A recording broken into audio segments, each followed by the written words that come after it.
அஸ்ஸலாமு அலைக்கும். Hello friends, welcome to Illatharasi. இன்றைக்கி நம்ம சேனலில் ரெசிபீஸ் எதுவும் பார்க்க போகிறது இல்லைங்க. உலகம் பூராவும் மக்களை அச்சுறுத்திக்கிட்டு இருக்கிற கொரோனா வைரஸ் நமக்கு கற்றுத்தந்த பாடம் என்னென்னு தாங்க பார்க்க போகிறோம். ஆல்ரெடி ஒரு மாத காலமாக கொரோனா பற்றி பார்த்துக்கிட்டு இருக்கோம்னு தானே யோசிக்கிறீங்க.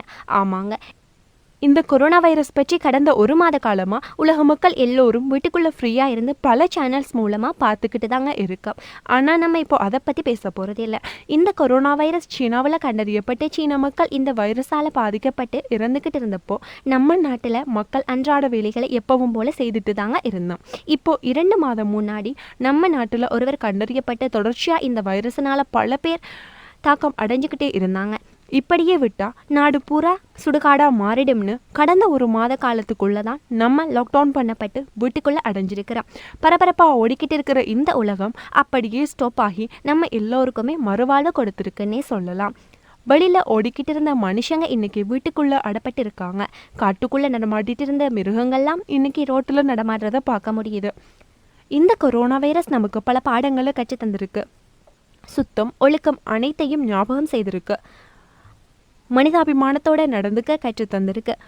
மரணம் ஒன்று இருக்குன்னு எல்லோருக்குமே நினைவுறுத்திருக்கு. நம்ம எதையும் கொண்டு வந்ததும் இல்லை, எதையும் கொண்டு போகிறதும் இல்லை. இந்த காலத்திலேயாவது இருக்கிறதுல கொஞ்சமாக இல்லாதவங்களுக்கு கொடுத்து உதவுவோம்.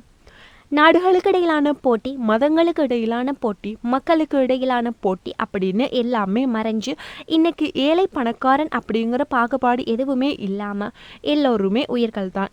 நாம் ஒன்றா சேர்ந்து போராடினா மட்டும்தான் இந்த கொரோனாவை முற்றாக அழித்து ஒழிக்க முடியும்னு அரசாங்கத்திற்கு கட்டுப்பட்டு வீட்டுக்குள்ளே முடங்கி கிடக்கிறோம். எல்லோருமே இப்போ சோசியல் மீடியாஸில் ரொம்ப பிஸிப்பா. Hand wash challenge, cooking challenge, அப்புறம் டிக்டாக் சேலஞ்சுன்னு ரொம்பவே பிஸியாக இருக்காங்க. ஆனால் கொரோனா நமக்கு கற்றுத்தந்தது இது இல்லைங்க. குடும்பம்னு சொல்லிட்டு மனைவி மட்டும் வீட்டுக்குள்ளே எல்லோருக்குமே வேலை பார்த்துக்கிட்டே தனியாக இருப்பாங்க. மார்னிங் வெளியில் போகிற கணவர் வேலை முடிச்சுட்டு ஈவினிங் அல்லது நைட்டுக்கு தான் வீட்டுக்கு வருவாங்க. பசங்க ஸ்கூல் டியூஷன்னு போயிட்டு வருவாங்க. அவங்கவங்க வேலையை இங்கே சரியாக பார்க்கவே டைம் போதாது. எல்லோருமே குடும்பமாக ஒன்றா இருந்து ஒரு வேலை சாப்பிடக்கூட டைம் இருக்காது. சாட்டர்டே சண்டே ஆனால் ஷாப்பிங், பீச், பார்க், ஃப்ரெண்ட்ஸ்னு ஜாலியாக இருக்கிறப்போ பேரண்ட்ஸு கூட மறந்துடுவோம். வெளிநாடுகளுக்கு வேலை பார்க்க சென்ற சகோதரர்கள் தவிர உள்நாட்டுக்குள்ளே வேலை பார்க்குற எல்லோருமே இன்றைக்கி அவங்க வீட்டுக்குள்ளே தாங்க இருக்கோம். இந்த சந்தர்ப்பம் இன்னொரு முறை கிடைக்குமானா அதுக்கு வாய்ப்பே இல்லைன்னு தாங்க சொல்ல முடியும். உங்களை நீங்களே தற்காத்து கொள்ள வேண்டும். அரசாங்கம் சேஃபாக இருக்க காட்டி தந்த வழிமுறைகளை கடைப்பிடிங்க. உடம்புல நோய் எதிர்ப்பு சக்தியை அதிகரிக்கக்கூடிய உணவுகளை சாப்பிடுங்க. எப்பவும் வெளியில் போனால் சுத்தமாக கை கால் கழுவிட்டு வீட்டுக்குள்ளே வாங்க.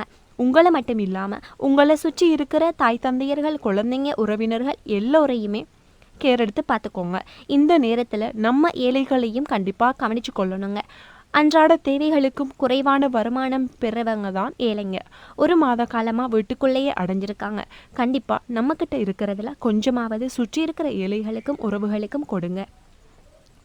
வெளியில் போனால் வைரஸ் தாக்கம் நமக்கு வந்துடுமோன்னு நம்ம தான் வீட்டுக்குள்ளேயே இருக்கோம். பட் டாக்டர்ஸ், நர்ஸ் எல்லோருமே ஹாஸ்பிட்டல் போனால் கொரோனா நோயாளியை ஃபேஸ் பண்ணுவோம்னு தெரிஞ்சு எல்லோரும் உயிரை பணயமாக வச்சு ஹாஸ்பிட்டல்ஸ் போய் நோயாளிகளுக்கு சேவை செய்துட்டு தாங்க இருக்காங்க. எந்த அளவுக்குன்னா வெளிநாடுகளில் வேலை பார்க்கக்கூடிய டாக்டர்ஸ் அவங்க பாதுகாப்பிற்காக அணியக்கூடிய மாஸ்க் அதோட அச்சு முகத்திலேயே பதிகிற அளவு தூங்குறது இல்லை, சரியாக சாப்பிட்றது இல்லை. இப்படிலாம் இருந்தும் அவங்க கடமையை சரியாக செய்துட்டு இருக்காங்க. டாக்டர்ஸ் ஒரு பக்கம் ஹாஸ்பிட்டலில் போராடுறாங்கன்னா போலீஸ் மற்றும் இராணுவ வீரர்கள் ரோட்டில் இறங்கி நம்ம உயிர் காக்க போராடுறாங்க. அவங்களுக்கும் குடும்பம், குழந்தைகள் எல்லோருமே இருக்காங்க.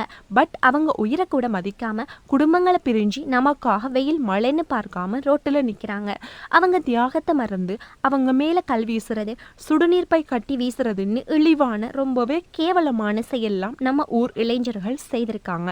அதனால தான் தேவையின்றி வெளியில் செல்பவர்களை கண்டால் போலீஸ் அடித்து விரட்ட நிலைமைக்கு கொண்டு வந்துட்டாங்க. அரசாங்கத்துக்கு கட்டுப்பட்டு அவங்க ஆசைகளை மறந்து நம்மளை சேஃபாக வீட்டில் இருக்க சொல்லிட்டு அவங்க வெளியில் நிற்கிறாங்க.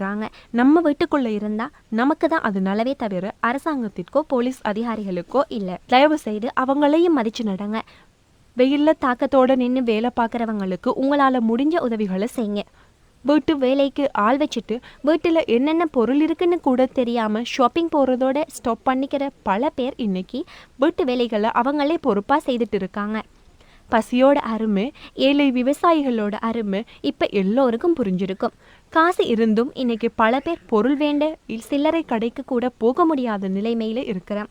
இந்த சந்தர்ப்பத்திலேயாவது ஒன்னா ஒற்றுமையா இல்லாதவர்களுக்காக ஆதரவற்றவர்களுக்காக கரம் நீட்டுவோம்.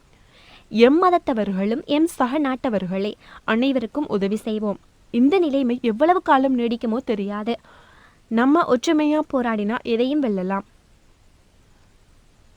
வெளிநாடுகளில் வேலை பார்க்க சென்ற நம் சகோதரர்கள் எவ்வித பாதிப்புமின்றி அவங்களும் சொந்த நாட்டிற்கு திரும்பி உறவுகளோடு சேர்ந்து வாழ பிரார்த்திப்போம்.